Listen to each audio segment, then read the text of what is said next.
Halo Sumatera Utara hari ini siang kembali menjumpai Anda untuk edisi Minggu 2 April 2023. Kali ini bersama saya Lukman Hakim Storus. Dan seperti biasa tim redaksi kami juga telah merangkum beragam informasi aktual hari ini. Dan berikut informasi selengkapnya.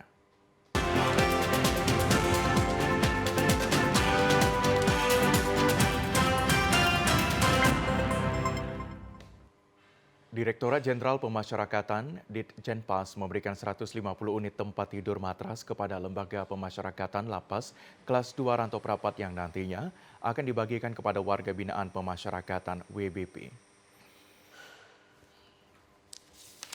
Untuk memberikan fasilitas kenyamanan bagi warga binaan pemasyarakatan WBP, Lembaga Pemasyarakatan Kelas 2A Rantau Prapat menerima bantuan sebanyak 150 matras sarana tempat tidur dari Direktorat Jenderal Pemasyarakatan atau Ditjenpas. Sementara itu sebanyak 1.279 orang warga binaan penghuni lapas kelas 2 Rantau Prapat dari 150 matras yang diterima Ditjenpas, pihak lapas 1 akan melakukan rankingan angka tertinggi atau kriteria berkelakuan baik yang mendapatkan matras. Salah seorang penghuni lapas, Eko, mengaku dirinya sangat senang dengan adanya matras yang diberikan negara kepada warga binaan pemasyarakatan di lapas tersebut. Halo Bang, Halo Pak, bagaimana perasaan Abang setelah ada pengadaan matras ini di lapas kelas 2 arah terdapat? Alhamdulillah Pak. Kita nggak ada pengadaan dan bantuan dari negara untuk matras yang baru. Kita bersyukur dan kita bersyukur Alhamdulillah atas bantuan matras ini. Kita istirahat dengan nyaman dan dengan tenang dan memberi kesehatan untuk kita semua Pak. Dan saya ucapkan terima kasih kepada Bapak Kalapas Lapas kelas 2A Rantau Prapat berserta seluruh jajarannya. Lapas kelas 2A Rantau Prapat Jaya. Sementara Kepala Urusan Umum Lapas Kelas 2 Rantau Prapat Ari Juanda Munti menjelaskan seluruh bantuan tersebut akan diinventarisir untuk dicatat ke dalam barang milik negara BMN sebelum nantinya didistribusikan kepada warga binaan pemasyarakatan. Jadi ini Lapas Rantau Prapat telah menerima 150 buah matras yang didistribusikan dari Direktorat Jenderal Pemasyarakatan, di mana matras ini nanti akan digunakan sebagai sarana tidur warga binaan kita. Nanti matras-matras ini terlebih dahulu akan kita lakukan inventarisir sebagai barang milik negara, kemudian nanti akan kita serah terimakan kepada subseksi BIM Kemaswat, di mana nanti mereka akan mendistribusikannya kepada WBP, membagikannya sehingga dapat dipergunakan untuk warga binaan kita. Kabupaten Samosir yang dikenal sebagai salah satu daerah penghasil bawang merah secara nasional, namun sempat meredup. Kini di tengah tingginya permintaan bawang merah memberikan harapan kepada para petani. Wakil Ketua DPRD Samosir Pantas Maroha Sinaga bersama kelompok Tani Santo Adrianus merupakan binaan dari Dinas Ketahanan Pangan dan Pertanian melakukan penanaman perdana bibit bawang merah jenis varietas batu ijo di Desa Maduma, Kecamatan Simanindo, Kabupaten Samosir. Sebelum melakukan penanaman bibit bawang, para petani melakukan doa ucap syukur yang dibawakan oleh Pastor Sabat Nababan dari Paroki Tomo. Bibit bawang merah jenis varietas batu ijo ini ditanam sebanyak 1 ton pada lahan pertanian sekitar 1 hektar. Merupakan bantuan dari APBD Provinsi Sumatera Utara, menjadi harapan bagi para petani agar produksi bawang merah di Samosir dapat berjaya kembali di pangsa pasar. Menurut penyuluh pertanian Erman Sihotang, diperkirakan bawang merah jenis varietas batu ijo jika dipanen nantinya akan mencapai hasil 10 ton. Jika harga per kilonya Rp23.000, jika dikalikan menjadi Rp230 juta sekali panen. Hal ini akan meningkatkan kesejahteraan para petani. Wakil Ketua DPRD Samosir Pantas Maroha Sinaga mengatakan, pemerintah Kabupaten Samosir mendukung kesejahteraan petani di Desa Maduma. Melalui Bupati Samosir dan DPRD pada tahun 2022 telah melakukan serangkaian kegiatan dengan membuka jalan usaha tani seluas 2,5 km sirtunisasi jalan. Pembuatan embung dan penyuluhan pembuatan pupuk organik melalui kelompok tani. Maroha juga berharap dengan adanya bantuan bibit bawang merah jenis varietas batu ijo ini dapat membuahkan hasil yang baik dan para petani di Samosir memiliki semangat baru untuk bercocok tanam. jelas tidak boleh para petani kita, para kelompok tani harus optimis, tidak boleh pesimis bahwa tanah kita ini pada intinya adalah subur. Tentu kita harus melakukan perawatan, pemeliharaan kepada apa yang kita tanam. Tadi juga sudah kita lihat bahwa jenis-jenis tanaman lainnya juga sangat berpotensi, seperti ada semangka, ada timun, ada ubi, ada kopi, ada pisang di desa ini. Tentu nanti kita akan berupaya selalu bekerja sama dengan masyarakat untuk pengembangan petani yang ada di desa kita. Wakil Gubernur Sumatera Utara Musa Rajeksa mengapresiasi pelaksanaan musabaqah tilawatil Quran diharapkan mampu menjadi generasi insan yang Qurani, mengabdi kepada bangsa dan negara di tengah tantangan era globalisasi saat ini. Dalam kunjungannya, Wakil Gubernur Sumatera Utara Musa Rajeksa menghadiri pembukaan MTQ Antarbangsa di halaman Masjid Al-Musanib kemarin sore, dihadiri Wakil Presiden Dunia Melayu Dunia Islam Komjen Pol Purnawirawan Syafruddin, Pangdam 1 Bukit Barisan Majen TNI Ahmad Daniel Kardin, Wakapolda Sumut Brigjen Pol Jawari, tokoh masyarakat Sumatera Utara Rahmat Sam. Musabaqah tilawatil Quran antarbangsa diikuti oleh 49 peserta dari 7 negara ASEAN, dilaksanakan selama 3 hari. Ketua Umum DPP BKPR MI Said Aldi Al-Idrus mengatakan, MTQ antarbangsa merupakan dalam upaya mensyiarkan Islam melalui lantunan ayat suci Al-Quran di bulan suci Ramadan, sekaligus mempererat silaturahmi negara serumpun Melayu. Wakil Gubernur Sumatera Utara Musa Rajeksa dalam sambutannya mengatakan tidak hanya mampu membaca Al-Quran, namun dapat memaknai pedoman isi kandungannya sehingga menjadi tuntunan hidup dalam kehidupan sehari-hari, baik kepada diri sendiri maupun bangsa dan negara. Memahami, memaknai apa yang terkandung di dalam Al-Quran dengan arti-arti yang bisa kita baca di Al-Quran itu ini menjadikan pedoman hidup, menjadikan juga kehidupan ke depan tidak semata-mata untuk kepentingan-kepentingan pribadi, tapi dalam perbuatan, kesalahan pasti takut kita pada Allah Subhanahu wa taala. Mudah-mudahan ini menjadikan generasi-generasi muda Islam bangsa ini ke depan semakin siap dalam menghadapi persaingan kehidupan, tidak mementingkan kepentingan sendiri, tapi adalah kepentingan yang lebih besar, yaitu bangsa dan negara ini. Wakil Presiden Dunia Melayu Dunia Islam Komjen Pol Purnawirawan Syafruddin mengatakan, MTQ sebagai motivasi generasi Islam untuk dapat bangkit memahami isi kandungan Al-Quran. Untuk selalu termotivasi untuk membaca Al-Quran. Ya. Jadi MTQ bukan hanya bisa dilakukan tiap tahun, tapi tiap hari pun bisa sebenarnya. Di masjid-masjid, di majelis-majelis taklim untuk menyelesaikan tunggakan 65% umat Islam belum bisa baca Al-Quran. Sebagai wujud kepedulian dilakukan pemberian santunan bagi sembako kepada kaum duafa dan anak yatim piatu.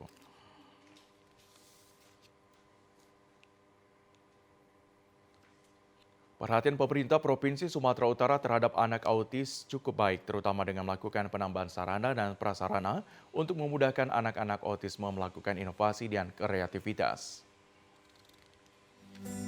Di Provinsi Sumatera Utara terdapat sekolah luar biasa SLB Negeri Autis yang bergerak di bidang pendidikan anak berkebutuhan khusus yang berada di Jalan Willem Iskandar Medan. SLB Autis ini resmi beroperasi pada Desember 2018 di bawah naungan Dinas Pendidikan Sumatera Utara. Berdirinya sekolah SLB Autis ini cukup mendapat antusias oleh para wali dan orang tua anak penyandang gangguan autis. SLB Autis dalam memberikan layanan diawali dengan melakukan kegiatan identifikasi terhadap anak untuk mengetahui apakah anak tersebut tergolong autis atau bukan.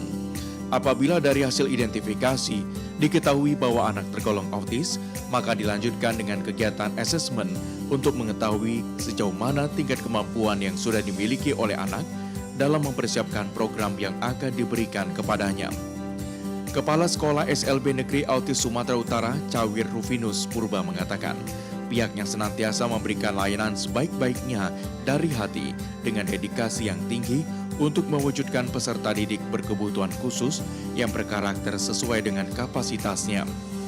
Untuk mewujudkan hal tersebut, Satuan Pendidikan telah menentukan langkah-langkah strategis sesuai misinya mengembangkan nilai-nilai religius, budi pekerti, mandiri, kreatif dengan memberikan pelayanan yang optimal sesuai dengan kemampuan dan kebutuhan masing-masing peserta didik berkebutuhan. Kami SLB Autis Sumatera Utara melayani dengan hati dan profesional, dan juga kami melayani sebagaimana kemampuan siswa yang akan kami kembangkan di SLB Autis Sumatera Utara. Kami selalu bekerja sama dengan masyarakat dan juga orang tua khususnya orang tua siswa autis Sumatera Utara. Dan kami selalu bekerja sama juga dengan stakeholder yang ada di sini untuk mengembangkan daripada kemampuan siswa kami yang lebih baik dan lebih profesional. Dan kami juga melakukan kegiatan inovasi dan kreatif untuk anak-anak kami agar mereka bisa berkembang dengan baik sesuai dengan kemampuannya. SLB Autis Pemprov Sum memiliki 110 anak didik autis dengan pembagian dari kelas besar dan kecil. Dibimbing 23 guru untuk seluruh bidang studi. Terdapat 23 kelas, di mana 1 guru diperuntukkan untuk 4 orang siswa, ditambah 4 guru terapis. Masing-masing guru dituntut kreativitas dan penuh kesabaran dalam melatih fokus motorik halus dan motorik kasar, kemudian kognitif dan jiwa sosial. Di SLB ini, para siswa diajarkan cara berkomunikasi, melakukan ibadah sesuai keyakinan masing-masing, dan berbagai keterampilan seperti membuat sabun cair, shampoo mobil, seni kecantikan, serta tata boga. Salah seorang orang tua siswa Hotria Hutajulu mengatakan sangat terbantu dengan adanya SLB ini karena tidak dibebankan biaya, dan anaknya kini sudah bisa mandiri dan fokus pada setiap materi pembelajaran yang diberikan. Hotria Hutajulu juga berpesan kepada orang tua yang mempunyai anak autis agar tidak merasa malu dengan kondisi anaknya dengan membiasakan anak melakukan interaksi di luar rumah. Kisah-kisah kita memiliki anak berkebutuhan khusus itu harus memiliki sikap terbuka, di mana kita tidak boleh menganggap anak kita ini mempunyai kekurangan, tetapi dia memiliki keistimewaan. Untuk itu, setelah kita bisa terbuka, kita bisa membawa dia memiliki sosial ke masyarakat, sehingga dia boleh diterima masyarakat, dan kita bimbing bawa ke sekolah supaya dia memperoleh pendidikan seperti anak-anak kita yang lainnya, dan dia juga nanti bisa mandiri di masa depan, bisa memiliki masa depan yang cerah seperti anak-anak yang lainnya. Sementara itu, Nur Hayuna, ibu dari Ikia penderita autisme, mengatakan awalnya ia baru menyadari anaknya menderita autis sejak berumur 3 tahun lebih. Ia kesehariannya berperilaku hiperaktif dengan melakukan tindakan atau gerakan tertentu secara berulang, seperti berlarian, memutar-mutarkan badan, bahkan melakukan aktivitas berbahaya memanjat teralis rumah. Dengan penuh kesabaran, Nur Hayuna merawat Kia seorang diri karena suaminya telah meninggal dunia baru-baru ini. Berbagai upaya penyembuhan telah dilakukan, mulai dari berobat ke dokter anak hingga mendatangkan terapis. Di usia 3,5 tahun kami melihat tumbuh kembang Nakiah tidak normal seperti anak lainnya. Di antaranya ada yang keterlambatan bicara, perilaku yang tidak seperti biasanya, seperti anak-anak yang mau bergaul dengan anak yang lainnya. Nah, suka menyendiri dan dengan dunianya. Oleh karenanya kami memutuskan waktu itu untuk ke tumbuh kembang baik dokter maupun psikolog. Walhasil dari observasinya dinyatakan dia itu autis. Ya, baru-baru ini berbagai upaya penyembuhan telah dilakukan, mulai dari berobat ke dokter anak hingga mendatangkan terapis. Pentingnya dukungan dan perhatian pemerintah sangat diharapkan dalam pemenuhan hak pendidikan dan pendampingan, sehingga mereka mampu hidup mandiri dan bermanfaat di tengah lingkungan. Kami masih memiliki beragam informasi aktual lainnya. Usai jeda berikut kami akan segera kembali.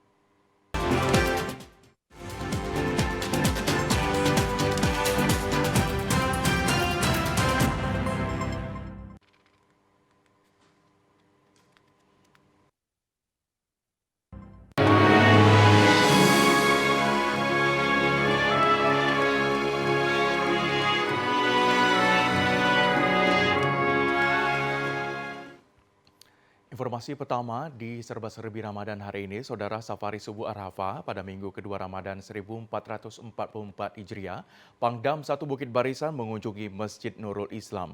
Pangdam 1 Bukit Barisan mengajak pemuda untuk ikut serta dalam meramaikan masjid.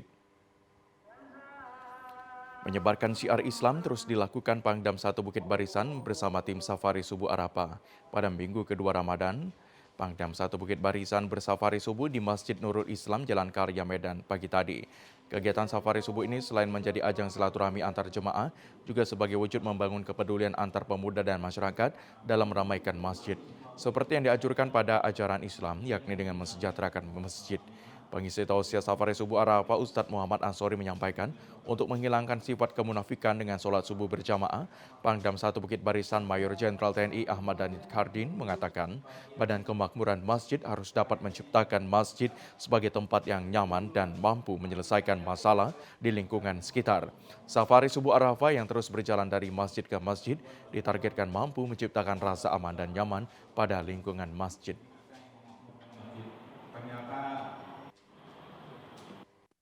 Yang coba kita bangun adalah membangun silaturahim bersama Muslim, kemudian kita saling ingat mengingatkan, saling memberitahu hal-hal yang kebaikan. Dengan demikian hubungan silaturahim sesama kita Muslim, ukhuwah Islamiyah itu bisa terbangun, nanti berujung pada ukhuwah watoniyah dan yang lainnya. Dengan demikian Islam di Indonesia akan semakin lebih baik untuk menjalankan semua ajaran-ajaran Islam itu secara kafah. Rektor Universitas Perguruan Tinggi di Medan, Agus Sani menjelaskan dalam menyebarluaskan syiar Islam seperti mensejahterakan masjid dimulai dari kalangan mahasiswa. Bagaimana masyarakat Islam yang sejahtera sebenar-benarnya, tentu kita akan berangkat dari Tim Safari Subuh Arafah secara berkesinambungan menyebar syiar Islam dari masjid ke masjid sehingga dapat mewujudkan kesejahteraan masjid dan menciptakan lingkungan masjid aman dan kondusif. Badan Amal Zakat Nasional Daerah Labuan Batu Utara menyalurkan santunan kepada ratusan warga fakir miskin dan kaum duafa di Masjid Al-Falah Desa Pangkalan Lunang, Kecamatan Kuala Ledong, sekaligus memberikan bantuan kepada pelaku usaha UMKM. Pada bulan Ramadan 1444 Hijriah, Pemkab Labuan Batu Utara berbagi tali asi kepada 147 guru ngaji, Bilal Mayit dan Kenaziran Masjid sekecamatan Kuala Ledong, berupa uang sebesar Rp500.000 per orang ditambah kain sarung dan juga menyerahkan kartu BPJS Ketenagakerjaan. Dengan iuran per bulan ditanggung dari APBD tahun 2023. Pada kesempatan tersebut, Basnas Labuan Batu Utara juga menyalurkan santunan kepada 80 orang fakir miskin dan kaum duafa sebesar Rp200.000 per orang ditambah paket sembako. Selain itu, 20 orang pelaku UMKM mendapat bantuan sebesar Rp1 juta per orang yang diserahkan langsung oleh Kepala Daerah Kabupaten Labuan Batu Utara. Ketua Basnas Labuan Batu Utara, Sukisman, menjelaskan Basnas bekerja sama dengan Pemkab menyalurkan zakat dan infak kepada warga tidak mampu, pelaku UMKM, para guru honor, non-sertifikasi, dan lain-lain sebagai bentuk kepedulian terhadap sesama. Pendistribusian zakat dan infak dari Basnas Labuan Batu Utara kepada pemuda lanjut usia, kepada pelaku usaha kita berikan UMKM, baru kita berikan kepada anak yatim, berikan kepada lansia berupa paket kepada orang tua kita, dan nanti fakir miskin pada malam hari dan juga guru honor non sertifikasi. Jadi terus safari Ramadan juga Pak ya, nanti malam Pak ya? Ya, dalam rangka mendampingi Pak Bupati. Untuk menjaga kesucian bulan suci Ramadan, ulama di Mandailing Natal mendukung petugas satuan polisi Pamong Praja gencar melakukan razia ke hotel dan rumah makan yang dibuka di siang hari. Majelis Taklim Ulama yang tergabung dengan Nahdlatul Ulama Kabupaten Mandailing Natal mendukung dan mendorong pemerintah daerah agar petugas Satuan Polisi Pamong Praja gencar melakukan razia selama bulan suci Ramadan untuk menjaga kesucian bulan suci Ramadan bagi umat Islam yang menunaikan ibadah puasa. Para ustadz mengapresiasi petugas yang telah melakukan razia ke sejumlah rumah makan yang dibuka di siang hari pada bulan Ramadan. Razia di sejumlah hotel yang diduga dijadikan tempat maksiat, tokoh agama Mandailing Natal Aman mengatakan dengan menghilangnya kemungkaran, maka Ramadan dan berkah Allah akan datang ke Kabupaten Mandailing Natal. Pemerintah daerah diharapkan memberikan efek jera bagi pelaku yang terjaring razia dan masih di bawah umur sehingga tidak mengulangi perbuatannya.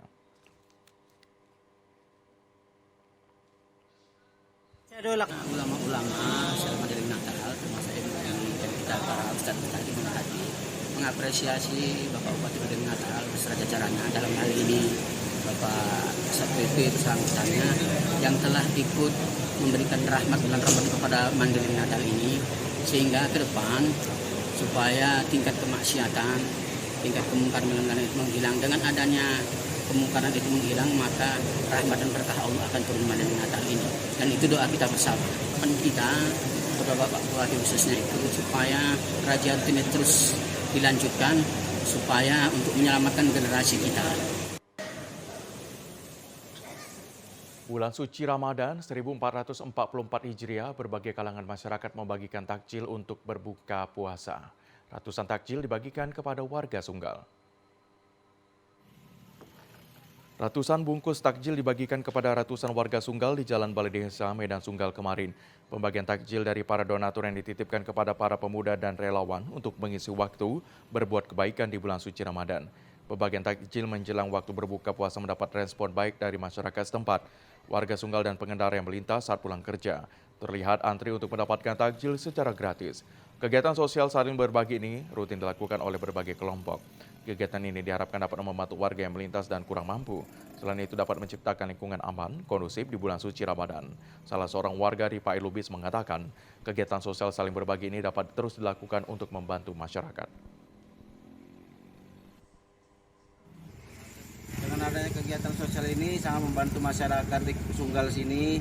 Ya mudah-mudahan kedepannya bisa lagi dibagikan lagi semua sembako dengan apabila abdi dengan masyarakat sini lagi.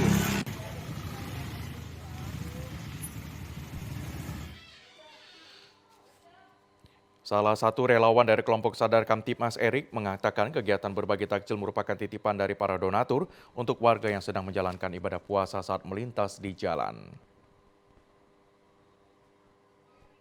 Mengucapkan terima kasih kepada donatur Yayasan Dompet Amal Ikhlas atas pembagian berupa nasi untuk berbuka puasa hari ini pada tanggal 1 April 2023 sebanyak 121 bungkus. Semoga donatur Yayasan Dompet Amal Ikhlas selalu diberikan rezeki dan kesehatan yang melimpah. Kegiatan bakti sosial dilakukan berbagai relawan ini diharapkan dapat memberi contoh kepada masyarakat luas serta mengedukasi para remaja untuk berbuat kebaikan dan mengisi waktu luang dengan berbuat hal yang positif. Saudara, salah satu penopang ekonomi kerakyatan yang sangat kuat dan mampu memberdayakan masyarakat di Kabupaten Langkat adalah Kampung Wisata Batik yang berdaya inovatif dan mandiri.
Nanti kami ke depannya mau bikin tas dari batik, sepatu, topi, produk-produk ini aksesoris juga dari batik.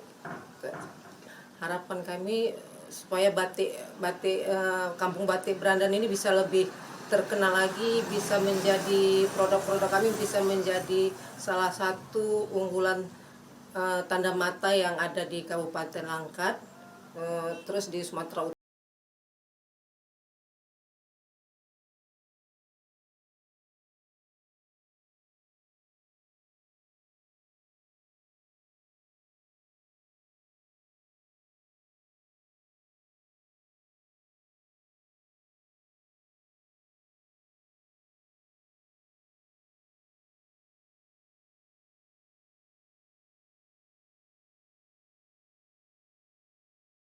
Semuanya baru kelihatan, baru sempurna, baru ini kita baru merasa puas dengan hasil yang sudah kita lakukan.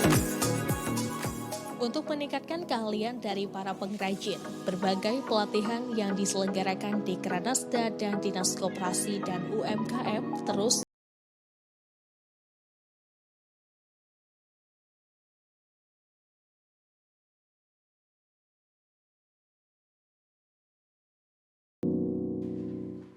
Kebersihan lingkungan pada setiap daerah tentu memiliki poin dan standar yang berbeda-beda. Agar lingkungan bisa terus terjaga dengan baik, setidaknya warga harus ikut berperan dalam menjaga lingkungan yang dimulai dari lingkungan rumah tinggal.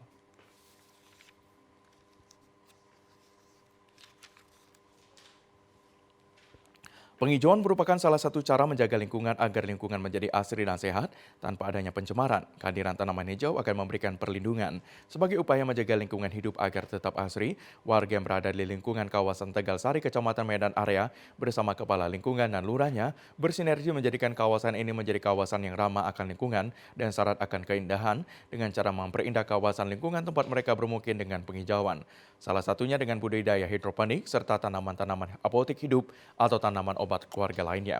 Di bawah bimbingan lurah dan camat bersama warga setempat, kegiatan ini sebagai salah satu upaya dalam menjaga kawasan tempat tinggal mereka menjadi asri dan indah.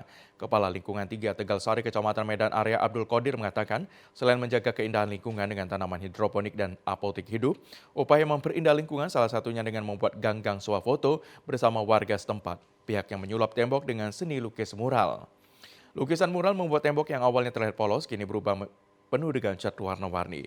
Tujuan membuat mural ini untuk memperindah lingkungan dan memberikan sarana dan mengapresiasi karya anak muda, khususnya di bidang seni mural, sehingga menjadikan dinding di lingkungan warga menjadi lebih hidup. Tujuannya itu salah satunya untuk keindahan. Yang kedua, saya melihat potensi wilayah itu. Apalagi sekarang ini macam dari program Pak Bobi, itu dia lebih menekankan kepada kebersihan lingkungan.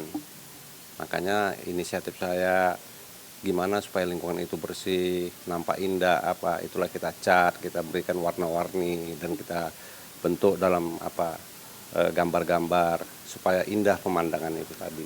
Pemerintah membentuk kelompok-kelompok dan mereka nanti kan mendatangkan semacam tutor-tutor gimana caranya untuk menata lingkungan, gimana cara berbuat semacam menanam tanaman, memanfaatkan lahan-lahan yang bisa dimanfaatkan agar jangan terjadi seperti lalang-lalang yang menimbulkan hal-hal yang tidak diingini seperti penyakit atau gitu. Kegiatan pemenahan kawasan lewat pengujian dan seni mural di lingkungan ini dapat memberikan motivasi dalam kepedulian kepada warga serta masyarakat yang melintas. Abdul Qadir mengharapkan semoga dengan kolaborasi ini ke depan dapat mewujudkan lingkungan wilayah yang bersih dan menyemangati warganya dengan tercipta kebahagiaan.